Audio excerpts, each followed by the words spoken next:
ಸ್ನೇಹಿತರೆ, ಸಪ್ತಪದಿ ಧಾರಾವಾಹಿಯ ಇಂದಿನ ಸಂಚಿಕೆಯಲ್ಲಿ ನೋಡುವುದಾದರೆ, ರಾಜನ ಕಾವ್ಯನ್ ಹೇಳ್ತಾ ಇದ್ದ ಹಾಗೆ, ನೀವಿನ್ನೇನು ಯೋಚನೆ ಮಾಡಬೇಡಿ, ಆ ಮಾಯನಿಂದ ನಿಮಗೆ ಏನು ತೊಂದರೆ ಆಗಕ್ಕೆ ಬಿಡಲ್ಲ. ನೀನು ಅಷ್ಟು ಕಾನ್ಫಿಡೆನ್ಸ್ ಆಗಿ ಹೇಗೆ ಹೇಳ್ತಿದ್ಯಾ ಕಳಾವತಿ? ನಾನು ಹೇಳ್ತಿದ್ದೀನಲ್ವೇನ್ರಿ, ಫಸ್ಟು ನಿಮಗೆ ನೀವು ಸೇಫ್ಟಿ ಮಾಡ್ಕೊಳ್ಳಿ, ನಿಮ್ಮ ಶೀಲನ ಫಸ್ಟು ಕಾಪಾಡ್ಕೊಳ್ಳಿ ಆ ಮಾಯನಿಂದ. ಹೌದೌದು, ಅದಂತೂ ನಿಜ. ಆ ಬ್ರಹ್ಮ ರಾಕ್ಷಸಿ ಸರಿ ಇಲ್ಲ, ಮೈ ಮೇಲೆಲ್ಲ ಬೀಳ್ತಾನೆ ಇರ್ತಾಳೆ, ಒಂಚೂರೂ ನಾಚಿಕೆ ಮಾನ ಮರ್ಯಾದಿಲ್ಲ ನೋಡು ಹುಡುಗಿಗೆ ಅಂತ ಹೇಳ್ತಾ ಇರ್ತಾರೆ.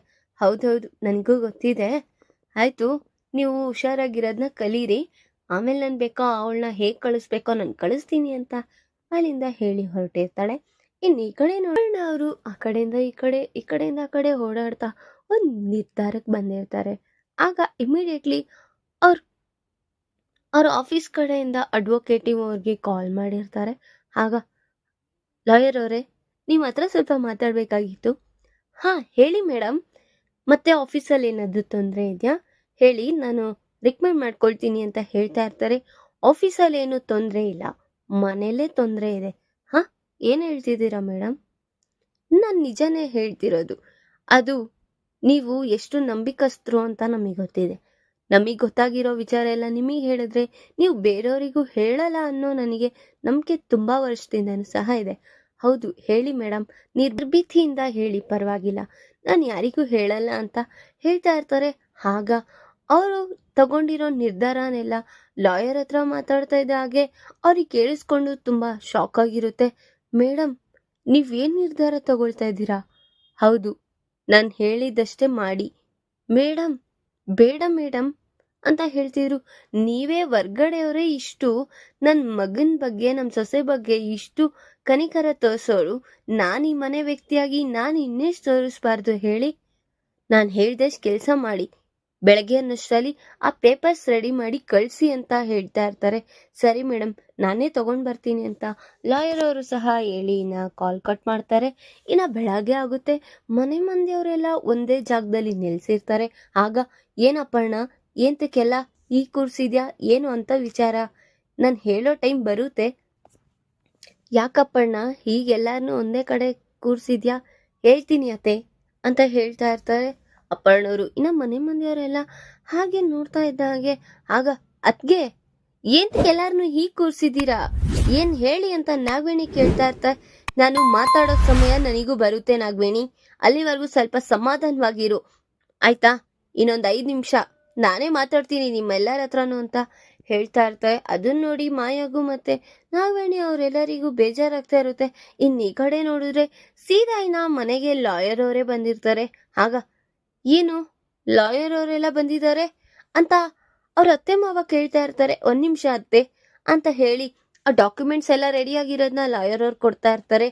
ಆಗ, ನೀವು ಹೊರಡ್ಬೋದು ಲಾಯರ್ ಅವರೇ, ನೀವು ಹೊರಡ್ಬೋದು ಅಂತ ಹೇಳಿ ಕಳಿಸ್ತಾ ನೋಡಿದ್ರೆ ಸುಭಾಷ್ ಅವರು ಮತ್ತೆ ಕಾವ್ಯ, ರಾಜ್ ಎಲ್ಲರಿಗೂ ತುಂಬಾ ಶಾಕ್ ಆಗಿ ಸುಮ್ಮನೆ ಮೌನವಾಗಿ ಕೂತಿರ್ತಾರೆ.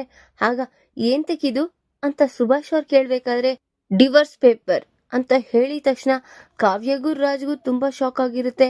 ಈ ಕಡೆ ನೋಡಿದ್ರೆ ಮನೆ ಮಂದಿ ಎಲ್ಲರಿಗೂ ಶಾಕ್ ಆಗಿರುತ್ತೆ.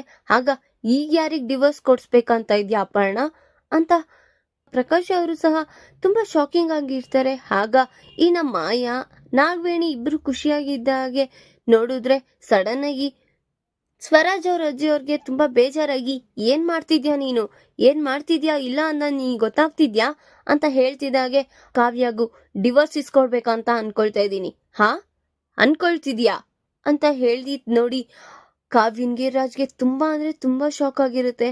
ಹೌದು, ನಾನು ಕಾವ್ಯನ್ಗೆ, ರಾಜ್ಗೆ ಡಿವೋರ್ಸ್ ಇಸ್ಕೊಡ್ಬೇಕಂತ ತೀರ್ಮಾನ ಮಾಡಿದ್ದೀನಿ ಅಷ್ಟೇ. ಈಗ ಆ ಮಗುಗೆ ತಾಯಿ ಬಂದ್ಮೇಲೆ ಈ ಮನೆ ವಾರಸ್ದಾರ ಅವನೇ, ಅವ್ನ ಲೆಕ್ಕ. ಈ ಕಾವ್ಯನ್ ಇಟ್ಕೊಂಡು ಏನ್ ಮಾಡೋದು ಪ್ರಯೋಜನ? ಏನು ಬೇಕಾಗಿಲ್ಲ, ಅದಕ್ಕೆ ಎಲ್ಲಿಂದ ಬಂದ್ಲೋ ಅಲ್ಲಿಗೆ ಕಳ್ಸೋಣ ಅಂತ ಅನ್ಕೊಂಡಿದೀನಿ ಅಂತ ಹೇಳ್ತಾ ಇರ್ತಾರೆ. ನೋಡಿದ್ರೆ ನೀನ್ ಯಾರು ಅವ್ರಿಬ್ರು ಮಧ್ಯೆ ಡಿವೋರ್ಸ್ ತಗೊಳ್ಳೋದಿಕ್ಕೆ ಅಂತ ಹೇಳೋ ಹೊತ್ತಿಗೆ ನೋಡಿದ್ರೆ ಅವ್ರಿಗೂ ಸಹ ತುಂಬಾ ಶಾಕ್ ಆಗಿರುತ್ತೆ. ಈ ಕಡೆ ನೋಡಿದ್ರೆ ಮಾಯಾಗೂ ನಾಗವೇಣಿಗೂ ಅವ್ರು ಅನ್ಕೊಳ್ತಾ ಇರೋ ಪ್ಲಾನ್ ಸಕ್ಸಸ್ ಆಗ್ತಿದ್ಯಲ್ಲ ಅಂತ ಖುಷಿ ಪಡ್ತಿದ್ದ ಹಾಗೆ ಸುಭಾಷ್ ಅವರು, ಅಪರ್ಣ ಮೇಲೆ, ಅಪರ್ಣ, ನೀನ್ ಏನ್ ನಿರ್ಧಾರ ತಗೊಳ್ತಾ ಇದ್ಯಾ? ಸಡನ್ ಆಗಿ ಈ ರೀತಿ ನಿರ್ಧಾರ ತಗೊಂಡ್ರೆ ಏನ್ ಸಲ್ಲುತ್ತೆ? ಹಾ, ನಿನ್ಗೆ ಸ್ವಲ್ಪನೂ ಪರಿಜ್ಞಾನ ಅನ್ನೋದಿಲ್ವಾ? ಎಷ್ಟಂತ ಪರಿಜ್ಞಾನ ತಗೊಳ್ಳೋದು ರೀ? ಬೇಕಾಗಿಲ್ಲ. ಈಗ ರಾಜ್ ಮಾಡಿರೋ ತಪ್ಪು ಕೆಲ್ಸದಿಂದ ಆ ಮಾಯಾ ಅನ್ನೋಳು ನಮ್ಮನೇಲೇ ಇದ್ದಾಳೆ.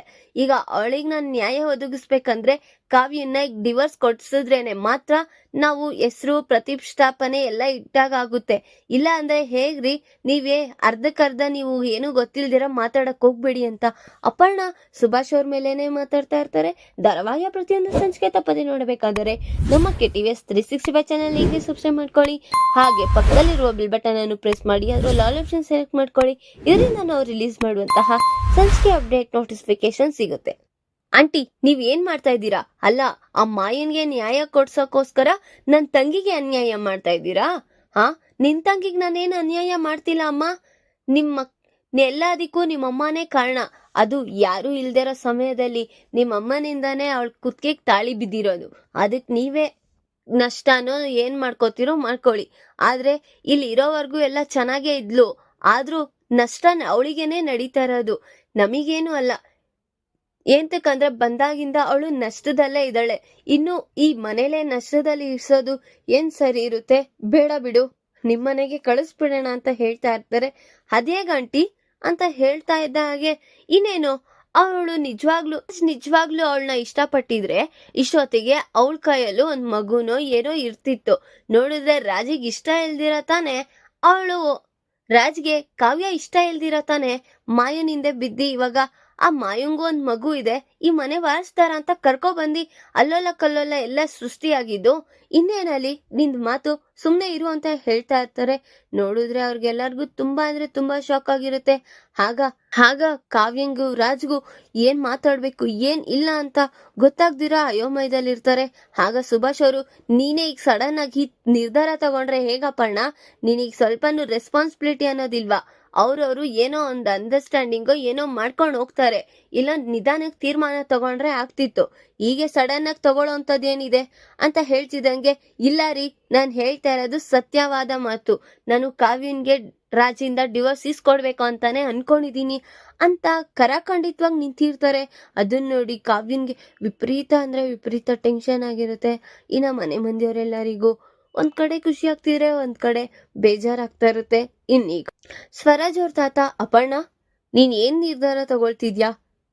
ನೀನ್ ಈ ಮನೆ ಸೊಸೆಯಾಗಿ ಎಲ್ಲ ಯಾರ್ಯಾರಿಗೆ ಏನೇನ್ ಬೇಕೋ ಎಲ್ಲ ನೋಡ್ಕೊಂತೀಯ ಅಂತ ಅನ್ಕೊಳ್ತಿದ್ದೆ. ನೋಡಿದ್ರೆ ಈಗ ನನ್ ಮೊಮ್ಮಗಳಿಗೇನೆ ನೀನ್ ಈ ರೀತಿ ಡಿವೋರ್ಸ್ ಇಸ್ಕೊಡ್ಬೇಕು ಅನ್ಕೊಳ್ತಿದ್ಯಾ?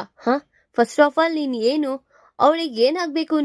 ನೀನ್ ಏನಂತ ನೀನು ತೀರ್ಮಾನ ಮಾಡ್ಕೊಂಡು ಡಿವೋರ್ಸ್ ಇಸ್ಕೊಡ್ಬೇಕು ಅಂತ ಅನ್ಕೊಳ್ತಿದ್ಯಾ? ಸಂತೋಷವಾಗಿಲ್ಲ, ಆರಾಮಾಗಿಲ್ಲ, ಹಾಗಾಗಿ ನಾನು ಡಿವೋರ್ಸ್ ಇಸ್ಕೊಡ್ತಾ ಇದ್ದೀನಿ ಅಂತ ಅವ್ರಿಬ್ರಿಂದ ನೀನ್ ಪರ್ಮಿಷನ್ ತಗೊಂಡಿದ್ಯಾ ಅಂತ ಕೇಳ್ತಾ ಇದ್ದ ಹಾಗೆ, ಅಲ್ಲ ಮಾವ, ಅವ್ರಿಬ್ರು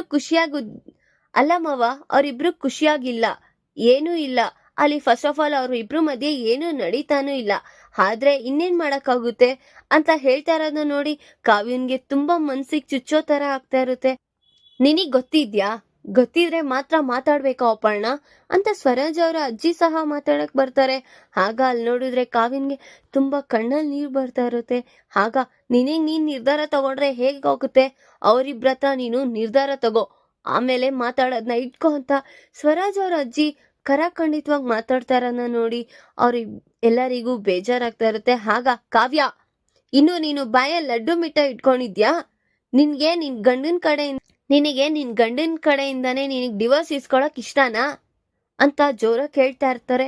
ಆಗ ಅಜ್ಜಿ, ಹೇಗೋ ನೀವಾದ್ರೂ ಇದೀರಲ್ಲ, ನನ್ ಮನ್ಸು ಏನು, ನನಗೂ ಒಂದ್ ಮನ್ಸಿದೆ ಅಂತ ನಿಮಗ್ ಗೊತ್ತಾಯ್ತಲ್ಲ ಅಂತ ಹೇಳ್ತಾ ಇರ್ತಾರೆ. ನೀನಿನ್ನ ನಿರ್ಭೀತಿಯಿಂದ ಏನ್ ಹೇಳ್ಬೇಕೋ ಅದನ್ನ ಹೇಳು ಕಾವ್ಯ, ಇನ್ನ ಎಷ್ಟ್ ದಿವಸ ಅಂತ ಮುಚ್ಚಿಟ್ಕೊಂತ್ಯಾ ಅಂತ ಹೇಳ್ತಾ ಇರ್ತಾರೆ. ಆಗ ಹೀಗೇನ್ ಅಜ್ಜಿ ಮಾಡೋದು? ನೋಡಿದ್ರೆ ನಮ್ಮ ಅತ್ತೆಗೆ ನಾನು ಇಷ್ಟ ಇಲ್ಲ, ಅದ್ ಯಾವ್ದೋ ಒಂದ್ ಗಳಿಗೆಯಲ್ಲಿ ಕೆಟ್ಟದ್ ಆಗಿರೋದ್ನ ನೋಡಿ ಅವ್ರ ಮನ್ಸಲ್ಲಿ ಇಲ್ದೇ ಇರೋದ್ನ ಅನ್ಕೊಂಡು ನನ್ನ ಇದುವರೆಗೂ ಅವರು ಹೇಗ್ ಮಾಡ್ತಿದ್ದಾರೆ, ಏನ್ ನೋಡ್ಕೊಳ್ತಿದ್ದಾರೆ ಎಲ್ಲಾನು ನನಗ್ ಗೊತ್ತಿದೆ. ಆದ್ರೂ ಈ ರೀತಿ ಮಾಡ್ಬಾರ್ದಾಗಿತ್ತು ಅಜ್ಜಿ. ಆದ್ರೆ ಅವ್ರು ಅನ್ಕೊಳ್ತಾ ಇರೋದು ತಪ್ಪು ಅಲ್ಲ. ಹೇಳ್ತಾ ಇದಾರಲ್ಲ 10 ಜನದ ಮುಂದೆ ಇವ್ರಿಬ್ರು ಸಂಸಾರನೇ ಮಾಡ್ತಾ ಇಲ್ಲ, ಒಂದ್ ಹಾಸಿಗೆನೂ ಹಂಚ್ಕೊಳ್ತಿಲ್ಲ ಅಂತ ಈ ರೀತಿ ಎಲ್ಲರ ಮುಂದೆ ಮಾತಾಡೋಂಥದ್ದೇನಿದೆ? ಸ್ವಲ್ಪ ಅವರು ಒಂದು ಹೆಣ್ಣಾಗಿ ಯೋಚನೆ ಮಾಡ್ಬೇಕಲ್ವಾ? ಒಂದ್ ಹೆಣ್ಣಿನ ಬಗ್ಗೆ ಈ ರೀತಿ ಮಾತಾಡ್ತಿದ್ದೀನಿ ಅಂತ. ಅವ್ರಿಗೆ ಅಷ್ಟು ಇರ್ಬೇಕಾದ್ರೆ ನನಗೆ ಇನ್ನೆಷ್ಟು ಇರಬಾರ್ದು ಅಜ್ಜಿ. ನಾನು ಯಾವಾಗೂನು ನನ್ನ ಗಂಡ ನಮ್ಮ ಮನೆ ಹೇಗಿರ್ಬೇಕು ಎಲ್ಲ ನಾನು ನೋಡ್ಕೊಳ್ತಾ ಇದ್ದವಳು. ಈಗ ಸಡನ್ ಆಗಿ ನನಗೆ ಡಿವೋರ್ಸ್ ಇಸ್ಕೊಟ್ಬಿಟ್ಟು ನಿಮ್ ತವ್ರ ಮನೆಗೆ ಹೋಗು ಅಂತ ಅಂದ್ರೆ ನಾನು ಹೇಗೆ ಹೋಗೋಕ್ಕಾಗುತ್ತೆ? ನಾನು ಹೋಗೋ ಮಾತೇ ಇಲ್ಲ. ಕಷ್ಟ ಆದ್ರೂ ಸುಖ ಆದ್ರೂ ನಾನು ಏನಿದ್ರು ನನ್ನ ಗಂಡನ ಜೊತೆನೆ ಇರ್ತೀನಿ ಅಂತ ಕಾವ್ಯ ಹೇಳ್ತಾ ಇರ್ತಾಳೆ. ಕಾವ್ಯ ಹೇಳ್ತಿದಂಗೆ, ಇಲ್ಲ ಕಾವ್ಯ, ನೀನ್ ಹೇಳೋ ಮಾತಿಗೆ ನಾನು ಒಪ್ಪೋದಿಲ್ಲ. ನಾನು ರಾಜಿಂದ ನಿನಗೆ ಡಿವೋರ್ಸ್ ಇಸ್ಕೊಟ್ಟು ಆ ಮಾಯನ್ಗೆನೆ ಕೊಟ್ಟು ಮದ್ವೆ ಮಾಡ್ಬೇಕು ಅಂತ ಅನ್ಕೊಳ್ತಿದೀನಿ ಅಂತ ಹೇಳ್ತಾ ಇರ್ತಾರೆ. ಅದೇಗಾಗುತ್ತೆ ಅತ್ತೆ, ನಿಮಗ್ ನೀವೇ ಎಲ್ಲ ನಿರ್ಧಾರ ತಗೊಂಡ್ರೆ ಹೇಗ್ ಸರಿ ಹೋಗುತ್ತೆ ಅಂತ ಹೇಳ್ತಾ ಇರ್ತಾಳೆ. ಮಾಯನ್ಗೆ ತುಂಬಾ ಖುಷಿ ಆಗ್ತಾ ಇರುತ್ತೆ. ಹಬ್ಬ, ಹೇಗೋ ನಾವ್ ಅನ್ಕೊಳ್ತಾ ಇರೋ ರೀತಿ ಪ್ಲಾನ್ ಸಕ್ಸಸ್ ಆಗ್ತಿದ್ಯಲ್ಲ ಅಂತ ಅವರೆಲ್ಲ ಖುಷಿ ಪಡ್ತಾ ಇರ್ತಾರೆ. ನೋಡಿದ್ರೆ ರಾಜ್ ಏನು ಮಾತಾಡ್ದಿರ ಮೌನವಾಗಿರ್ತಾರೆ. ಆಗ ಕಾವ್ಯ, ನಿಮ್ಮ ಹತ್ರ ನಾನು ನಿಮ್ಮ ಹತ್ರ ಒಂದ್ ಪ್ರಶ್ನೆ ಕೇಳ್ಬೋದಾ ನಾನು? ಕೇಳು ಕಾವ್ಯ, ಎಂತಕ್ಕಿನ್ನ ನೀನು ಬಾಯಲ್ಲೇ ಇಟ್ಕೊಂಡಿದ್ಯಾ, ಕೇಳು ಏನು ಅಂತ ಹೇಳು ಅಂತ ಹೇಳ್ತಾ ಇರ್ತಾರೆ ಸ್ವರಾಜ್ ಅವರಜ್ಜಿ.